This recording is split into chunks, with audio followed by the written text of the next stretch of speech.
Welcome to my video blog. First of all, a shout out to those who have watched my videos and have written me. Thank you for all your supportive emails. So today I'm going to talk about malignant narcissists, the most dangerous and harmful narcissists there are. To understand malignant narcissists, you have to understand what is a sociopath, or what is someone with an antisocial personality disorder.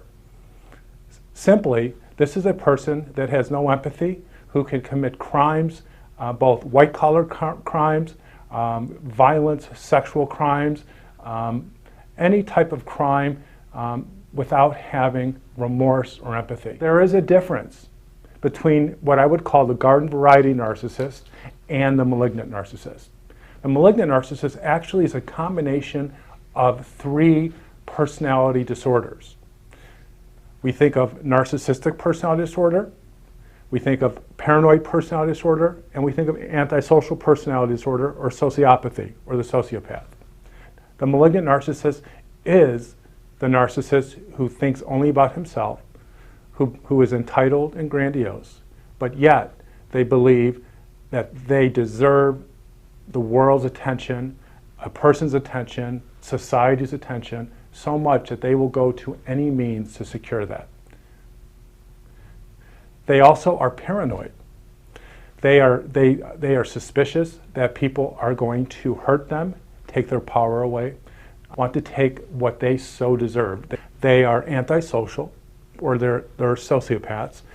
They have little to no remorse for the people they hurt because they deserved what they need or what they're going to take if they believe it is their right or it belongs to them. The malignant narcissist is the type of narcissist you should be very afraid of, because they can, unlike the sociopath, seem normal in a relationship. What differentiates the malignant narcissist from someone who's ASPD or someone who's a sociopath is malignant narcissists have empathy for those they believe belong to them, to those they believe will follow them.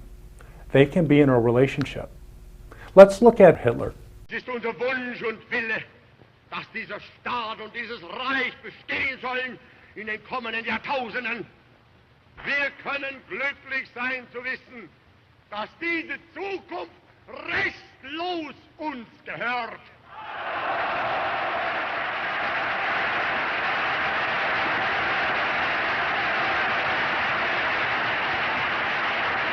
On the outside, it looks like all of these mass murderers were sociopaths or psychopaths. But that's not the case, because psychopaths, as we understand, are really unable to have a relationship. They don't desire a relationship.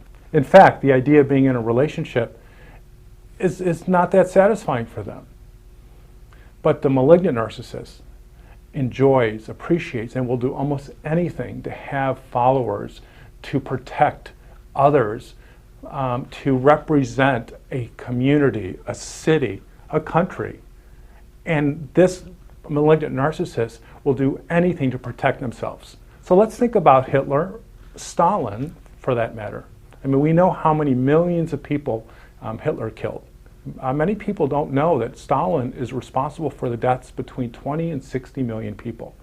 We'll never know exactly because of his paranoid, secretive, and highly top secret methods of hiding the trails of the murders that he and his people committed.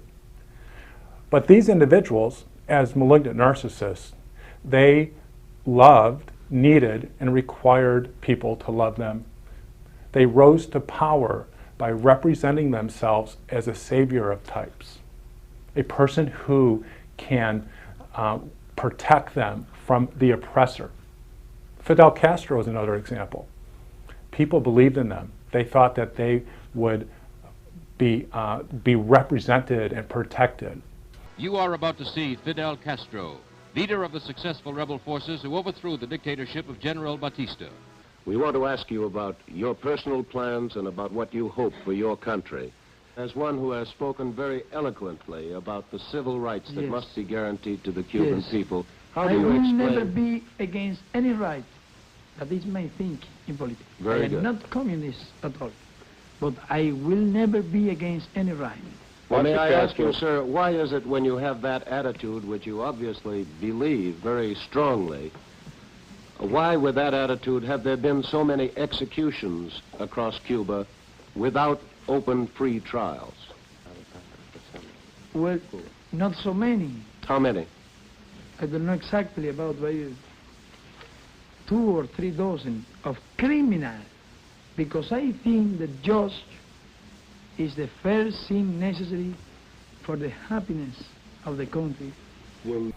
So the malignant narcissist enjoys, if not gets off, on the idea of protecting people and protecting the motherland or the fatherland. But during their ascent to power, they will kill, murder, and hurt anyone who gets in their way, similar to a sociopath, because their narcissistic urge to get power and to protect their legion of followers compels them to do almost anything. And once in power, the malignant narcissist will maintain his or her power structure that will, by itself, keep it up, keep it going so that no one can threaten it. The garden variety narcissists are pretty obvious if you look for them. These are the self-centered, the conceited, the grandiose, the entitled, the people that talk all the time, the people that want to argue and say it's their idea, the people that if you confront, they will deny it and get mad at you and say it's your fault, you know, the regular narcissist. And then we talked about the covert narcissists a while ago, and which is on my other video, the covert narcissist, a wolf in sheep's clothing. The covert narcissist, of course, pretends to be normal to gain power and projects this loving, giving, and altruistic side. But the malignant narcissist, this is a tricky one. Let me give you an example of a malignant narcissist in a relationship. Typically, these individuals present themselves, like any narcissist, as important, as worthy of love, admiration. They present themselves as bold and dynamic. But the malignant narcissist, unlike the garden variety narcissist, has an aggressive edge, has anger, talks about all the people that have hurt him in a way that elicits sympathy or empathy. Remember, as I've talked about in my book and my trainings, narcissists are able to compel codependents to want to be in a relationship with them. So this might sound kind of unrealistic, but if you're a codependent and you have not been in therapy, you'll know that you are susceptible to the guile and the manipulation of the malignant narcissist. You will see him as this poor individual who has been hurt, disregarded, marginalized, and you're going to feel sorry for him. As he is going to present himself as his victim, who is going to make you want to support him. The codependent is going to understand these stories, is going to comprehend these stories and feel badly. And the malignant narcissist is very good at eliciting sympathy. Remember, they have that psychopathy, that sociopathy, that antisocial personality disorder edge. They are able to lie, they are able to manipulate, they're able to cheat in order to get what they need. And just like a sociopath, they do it believably. So the codependent falls in love with this individual, this malignant narcissist, who seems so bold and charming, and their anger and their resentment for those who have hurt them is believable. They want to believe in this person because they have set the stage for their own victimization in a way that you want to protect them.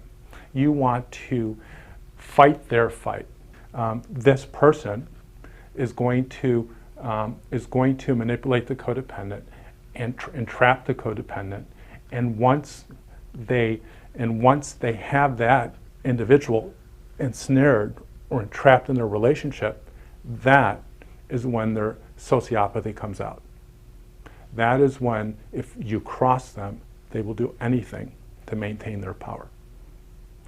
This is the narcissist that will beat you, that will hurt you, that will manipulate others in order to get you or to ensure that you follow what he needs.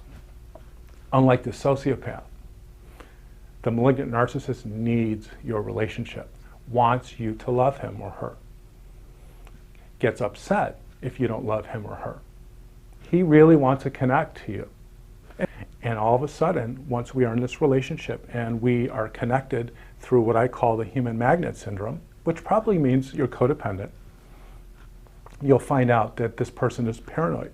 He's suspicious that people are out to get him. He will do anything to maintain his relationship with you. He'll tell you not to believe your mother, not to believe your best friends, because in his paranoid mind, people are trying to break you up and end the relationship. His sociopathic side, his psychopathic side will come out. He will do things to others to maintain his power over you.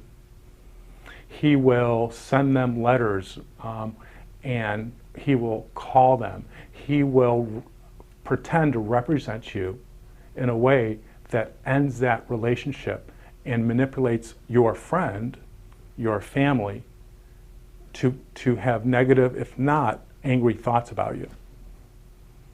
The malignant narcissist is very scary because they will stop at nothing to maintain what is important to them.